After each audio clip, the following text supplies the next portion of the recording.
I want you to meet Candace today. She's 55. She's recently divorced. And she just asked me the question I hear more than almost any other, is what I've saved actually enough? Here's why I love talking about Candace's situation.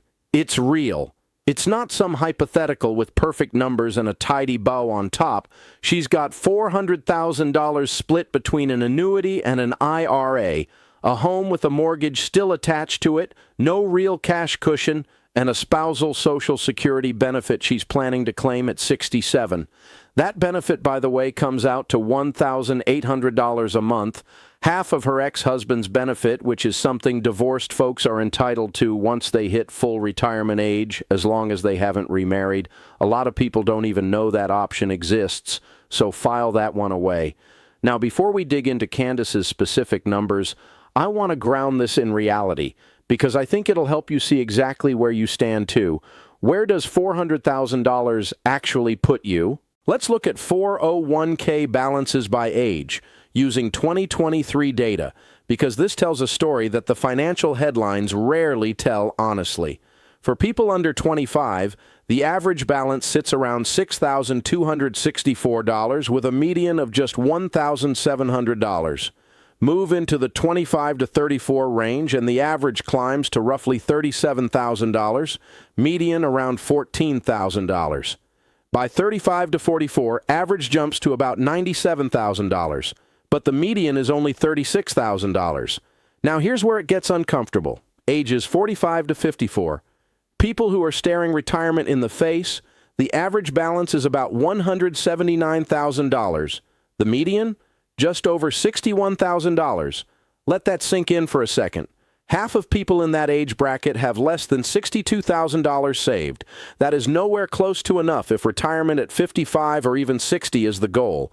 For the 55 to 64 group, Candace's group, the average is $256,000, but the median is just $89,716, and for those 65 and older, the average sits around $279,000 with a median near $87,725. So when I tell you Candace has $400,000 at 55, she's actually doing better than most Americans her age. She's above the median, and yet, and this is the part that breaks my heart a little, she's still terrified. She still doesn't know if it's enough.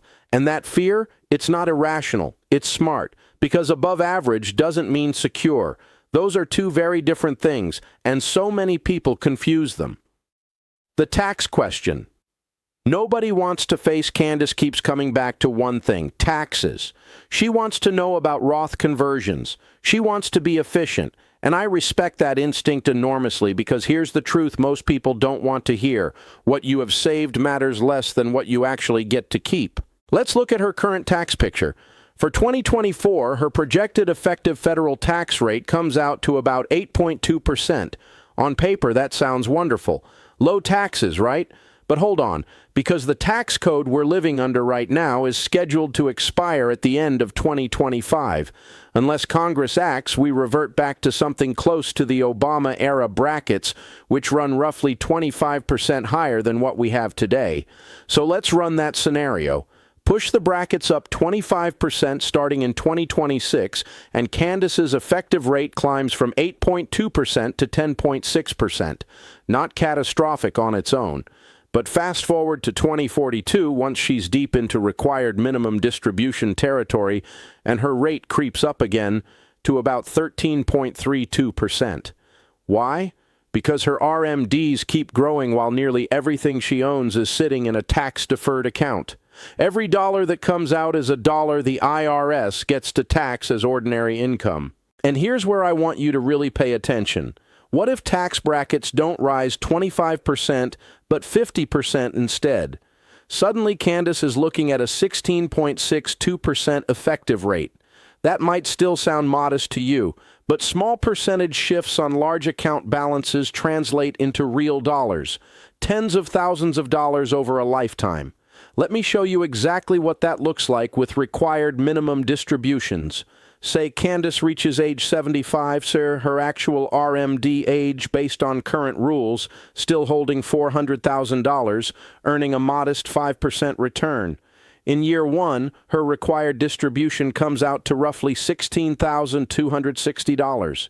At a 10% tax rate, that's about $1,626 owed to the IRS. But if her bracket has climbed to 16%, that same withdrawal now costs her closer to $2,600 in taxes. That's nearly a $1,000 swing from one withdrawal in 1 year, purely because tax policy shifted. Multiply that pattern across 2 or 3 decades of retirement, and you start to understand why she's worried. So, how long does the money actually last? Here's the part that matters most. We factor in her alimony, $3,500 a month until 2035, her Social Security kicking in at 67 with cost of living adjustments, and her current $400,000 in assets. Running the numbers with a 3% inflation assumption on her expenses, her money runs out at age 82. 82.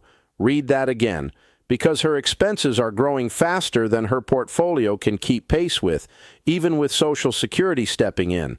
And if we push taxes up that full 25%, she's out of money even sooner, around 83, but with significantly more paid to the IRS along the way.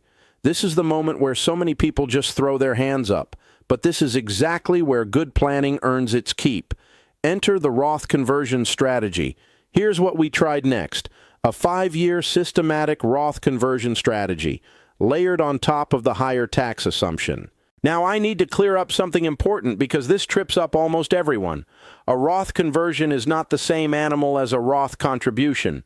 With a contribution, your principal can come out anytime, penalty-free. But with a conversion, even though Candace is over 55 and won't face the 10% early withdrawal penalty, each individual conversion has its own 5-year clock attached to it. Convert money at 65, and that specific pot of money needs to sit untouched until 70. Convert again at 85, and that batch needs to sit until 90.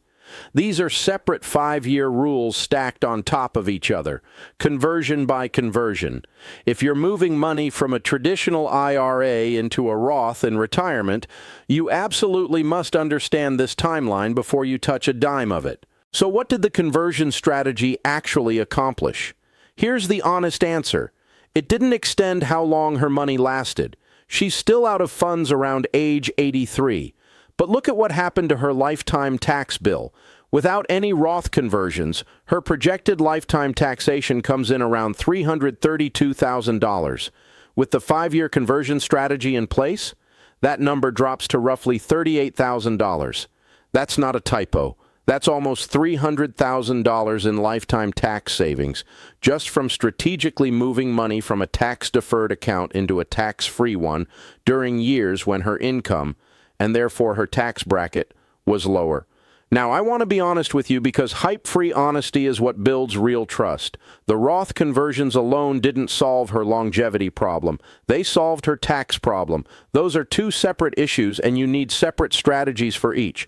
Anyone who tells you one clever move fixes everything is selling you something, not helping you. The real fix, time and work. So I asked Candace something simple. Is there anything else you're willing to do? And without hesitation, she said yes. She'd be open to part-time work. This is the moment I want you to sit with, because it says everything about who Candace is.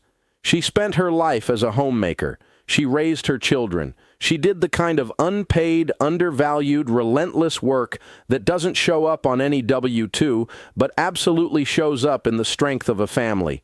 And now, facing a financial gap, she didn't flinch. She said, "I'll go back to work." We modeled it out. What if she worked part-time from 55 to 60, bringing in an extra $1,200 a month, just $14,000 a year, which is genuinely achievable in today's job market?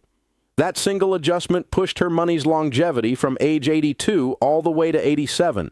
Then I asked, what if we stretched it just a little further? What if she worked until 62 instead of 60? That pushed the number to 90. And I'll tell you honestly, getting her into her 90s made me feel a whole lot better, because the average woman today is living to about 86. I want Candace's money outliving her life expectancy, not the other way around. Putting it all together. Here's the side-by-side that really tells the story. Current scenario, no Roth conversions, with part-time work added in. Lifetime taxation comes in around $445,000. Current scenario with the 5-year Roth conversion strategy, same part-time work added, lifetime taxation drops to roughly $47,000. She's going to keep working either way. That part isn't optional anymore. But why on earth would you work those extra years and not be tax efficient about the money you're generating and converting along the way? Why leave $400,000 on the table for the IRS when smart sequencing could save you $40,000, $200,000, even $300,000 over a lifetime? I want to be clear about something. This isn't about sprinkling some magic dust over a retirement plan and declaring everything tax-free forever. That's not how this works, and anyone promising you that isn't telling you the truth. Money coming out of a traditional IRA is going to be taxed, period. What you can control is how much and when and at what rate. If you can shift even a portion of your future tax burden from later at a higher rate to now at a lower one, that's not a gimmick. That's strategy. That's momentum. What this really means for you. For Candace, this whole exercise boiled down to 2 questions. How long will my money actually last? And how do I keep more of it away from Uncle Sam along the way? We got her money from running out at 82 to lasting into her 90s. We got her lifetime tax bill down from the hundreds of thousands into the tens of thousands. That's not a small win. That's the difference between fear and confidence. That's the difference between wondering if you'll be okay and actually knowing you have a plan. If there's one thing I want you to walk away with today, it's this. Don't let average lull you into comfort, and don't let fear paralyze you into doing nothing. Candace had real anxiety about her future, and instead of freezing, she asked the hard questions. She stayed open to working a little longer, and she got specific about her tax strategy. That combination, courage plus precision, is what actually moves the needle. Your number doesn't have to be perfect. It just has to be planned for honestly and thoroughly the way Candace's was.